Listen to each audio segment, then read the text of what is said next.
ജീവിതത്തിൽ നന്മ ചെയ്യുന്ന ധാരാളം പേരുണ്ട്.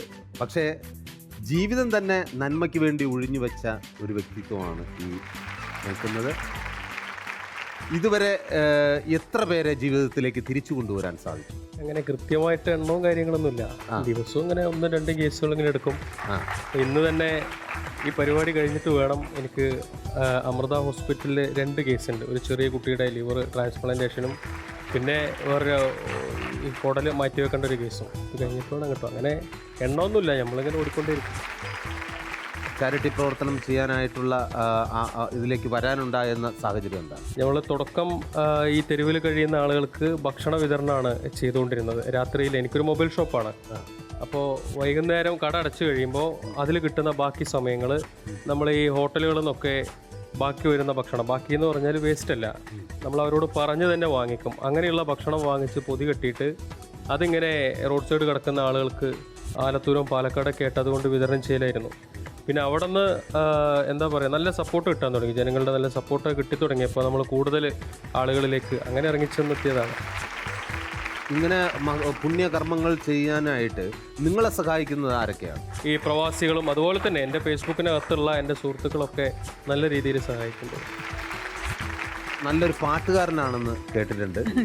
അപ്പോൾ നമുക്ക് വേണ്ടിയിട്ട് ഒരു 4 വരി പാട്ട്. വെള്ളാമ്പൽ പൂന്നുള്ളാൻ പണ്ടൊരു നാൾ വള്ളം തുഴഞ്ഞു നാം പോയില്ലേ പൂങ്കുയിലേ, ചക്കരമാവിൻ്റെ പൂന്തണലിൽ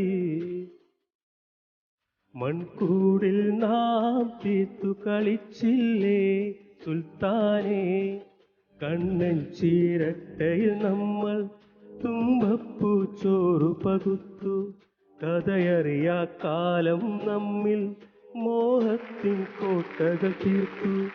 വെള്ളാമ്പൽ പൂന്നുള്ളാൻ പണ്ടൊരു നാൾ വള്ളം തുഴഞ്ഞു നാം പോയില്ലേ പൂങ്കുയിലേ.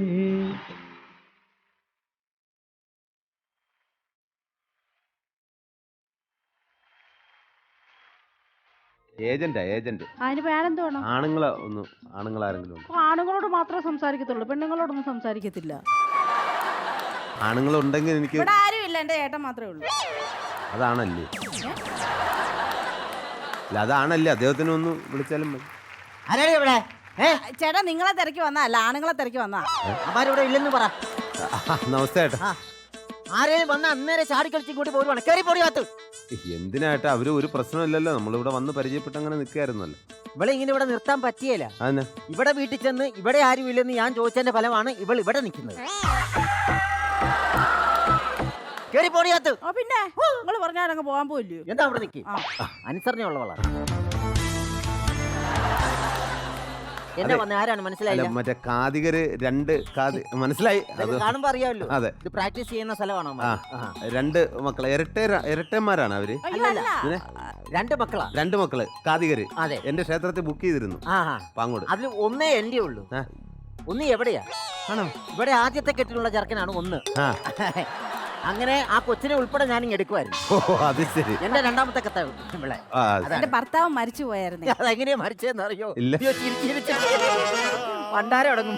ചേട്ടനും കഥാപ്രസംഗമാണ്. ഞാൻ എന്റെ അപ്പനപ്പന്മാരെല്ലാം കാതികന്മാരും കലാകാരന്മാരും ആയിരുന്നല്ലോ. ആ ഒരു കഴിവുള്ള എനിക്ക് ഇട്ടിരിക്കുന്നത്. ഇതിൽ കുത്തിയപ്പോ പിടികിട്ടി.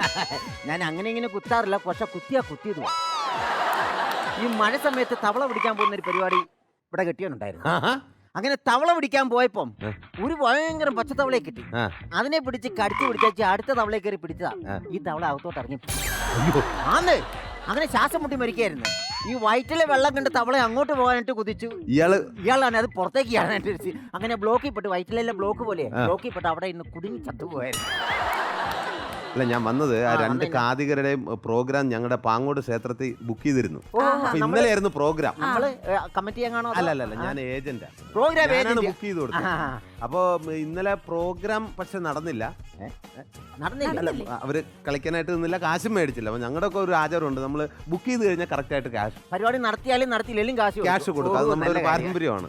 അപ്പോൾ അവർ തന്നു വിട്ടാൽ ഒരു 10,000 രൂപ കൊടുക്കാനുണ്ട്. ഇങ്ങനെ ഇപ്പോഴത്തെ കാലത്ത് കമ്മിറ്റിക്കാരൊക്കെ ഉണ്ട്. പാങ്ങോട് ക്ഷേത്രത്തിൽ ഇതുണ്ട്. അപ്പോൾ 10,000 രൂപ അങ്ങ് കൊടുത്തേക്കും രണ്ടുപേരുണ്ട്. ഓക്കെ, 10,000 രൂപയൊക്കെ മേടിക്കാറായോ നമ്മുടെ മക്കള്? എടി 1,00,000 രൂപ വരെ വായിക്കാൻ കഴിവുള്ള പിള്ളേരാണോ അവന്മാർ രണ്ടുപേരും? നിങ്ങളുടെ അല്ലേ മക്കള് എന്നാണല്ലോ എന്റെ ഒരു വിശ്വാസം. അല്ല,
तू बड़ी माशा अल्लाह कहे अब्दुल्ला, तेरा जलवा सुभान अल्लाह, कभी शबनम कभी शोला, मैं मजनू तू है मेरी लैला, दे दे दिल का प्यारा नजराना, तू बड़ी माशा अल्लाह कहे अब्दुल्ला, तेरा जलवा सुभान अल्लाह, कभी शबनम कभी शोला, मैं मजनू तू है मेरी लैला, दे दे दिल का प्यारा नजराना.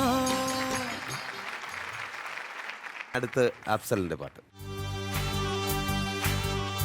മെഹർബാ മെഹർബാ ഏ പുതുക്ക പെണ്ണെ മെഹർബാ, മെഹർബാ മെഹർബാ പുതുക്ക പെണ്ണെ മെഹർബാ, 10 കൊട്ട പൊന്ന് നിന്റെ മഹർ മെഹർബാ, നിന്റെ പകിട്ടിൽ കണ്ണു വെക്കണ പുതുമണവാളൻ മെഹർബാ മെഹർബാ, കള്ളിപ്പെണ്ണെ മെഹർബാ, കഞ്ചകപ്പൂഞ്ചെണ്ടിനത്തൊരു മുത്തേ മെഹർബാ, നാളെ ഇരസപ്പൂങ്കാവനത്തിൽ മധുവിധുവല്ലേ ഹേ റസിയാ, ഹേ റസിയാ, ഹേ റസിയാ, മെഹർബാ മെഹർബാ പുതുക്ക പെണ്ണെ മെഹർബാ, 10 കൊട്ട പൊന്ന് നിന്റെ മഹർ മെഹർബാ, നിന്റെ പകിട്ടിൽ കണ്ണു വെക്കണ പുതുമണവാളൻ.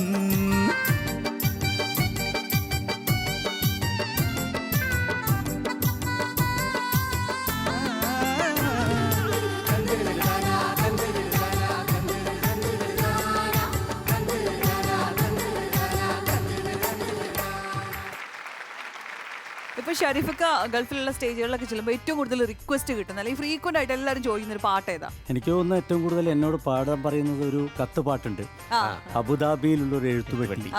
അത് ഈ പ്രവാസികൾക്ക് ഭയങ്കര ഇഷ്ടമുള്ള ഒരു പാട്ടാണ്, ഉണ്ടാക്കുന്ന ഒരു പാട്ടാണ്. അപ്പൊ അത് പ്രവാസിക്ക് വേണ്ടിട്ട് പടം. അബുദാബിയിലുള്ളോരെഴുത്തുപെട്ടി അന്ന് തുറന്നപ്പോൾ കത്തുകിട്ടി, എൻ പ്രിയേ നീ നിന്റെ ഹൃദയം പൊട്ടി, എഴുതിയ കത്തു ഞാൻ കണ്ടു ഞെട്ടി, മധുരാനുഭൂതികളയവിറക്കി, മനസ്സിൽ വീണടിയും പൂപേരുക്കി, കരളിൻ ചുടുരക്തമഷിയിൽ മുക്കി, കത്തിൻ്റെ കതിർമാല കോർത്തോരുക്കി.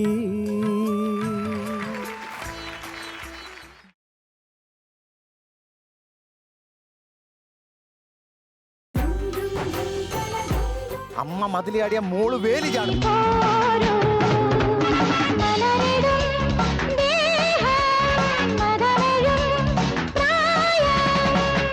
ഭാര്യനെ വരെ കെട്ടിച്ചു കൊടുക്കാൻ തോന്നി ഈ ചെറുക്കന്റെ സൗന്ദര്യം കണ്ടു.